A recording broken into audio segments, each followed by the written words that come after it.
நவராத்திரி நல்வாழ்த்துக்கள். நவராத்திரியில 9 நாட்களில் 3 நாட்கள் லக்ஷ்மி அம்மனை ஆராதிக்கும். 3 நாட்களில் லக்ஷ்மி அம்மனின் அருள் பெற்ற நாட்கள் சதுர்த்தி, பஞ்சமி, சஷ்டி ஆகிய 3 நாட்கள் லக்ஷ்மி தேவிய ஆராதிக்கும். லக்ஷ்மி தேவி நமக்கு சம்ருதி, அமைதி, நல்ல வாழ்வு எல்லாம் தருவாள். 4வது நாள் குஷ்மந்த தேவியை வழிபடுகிறோம். அவள் இந்த பிரபஞ்சத்தை உருவாக்கும் சக்தி. 8 கிரகங்களையும் கொண்டவள் மற்றும் புலி வாகனத்தில் இருப்பாள்.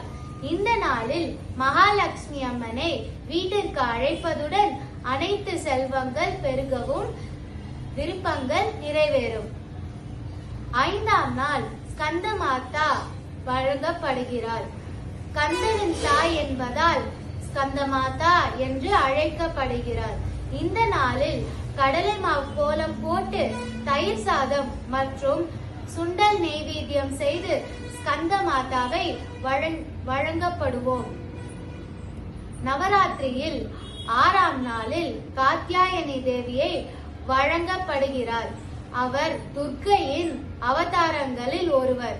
மகிஷாசுரனை அழிக்கும் சக்தி வாய்ந்த ஒரு போர் தெய்வம் ஆக கூறப்படுகிறார்.